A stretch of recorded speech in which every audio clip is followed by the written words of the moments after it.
listening to Democrats pick members for new GOP-led committee on January 6th Capitol attack, a news story written by Katia Goba, Paul Kane, and Neha Massi, and read by an AI-generated voice.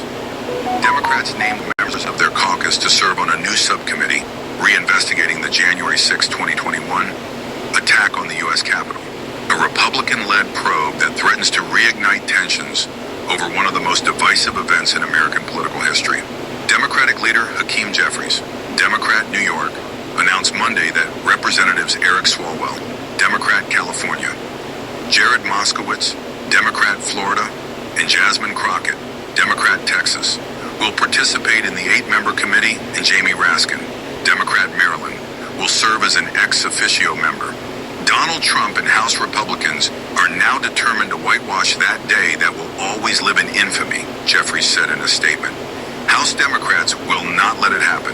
Not today, not tomorrow, not ever. Swalwell, who was previously blocked by Republicans from serving on the House Intelligence Committee in 2023, struck a combative note Monday describing the events of January 6th as one of the 3 most important dates in American history since the Civil War. January 6th was the worst of wrongs, he said in a news conference. House Speaker Mike Johnson, Republican Louisiana, is tasked with choosing the Republican members who will serve on the subcommittee, but has yet to announce who will represent the GOP on the panel. Representative Barry Loudermilk, Republican Georgia, who spearheaded a report as a subcommittee chair under the House Administration Committee last Congress, is expected to lead the new subcommittee.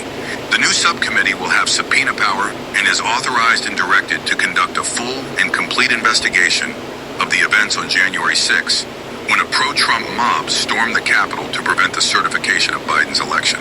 It is intended to be a response to the 117th Congress's original January 6 Select Committee, which held high-profile public hearings and released an 845-page report after 18 months of work, including reviewing emails, text messages, call logs, and White House records, and conducting more than 1,000 interviews.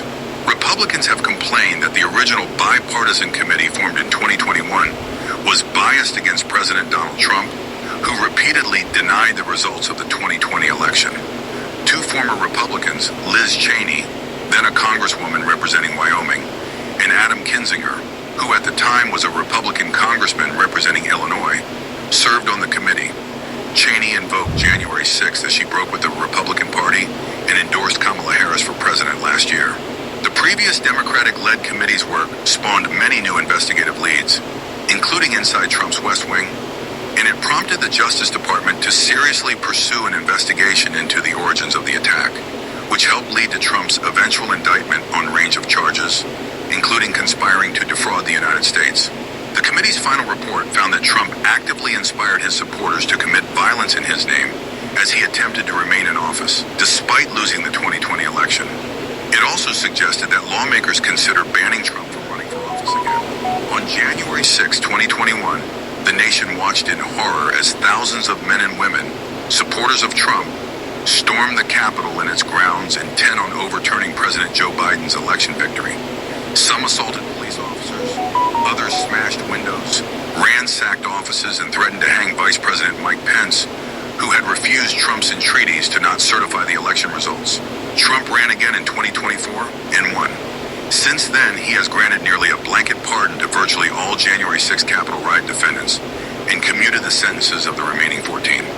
Among those pardoned was Enrique Tarrio, the head of the Proud Boys, who had received the stiffest sentence of all the January 6 rioters, 22 years for seditious conspiracy.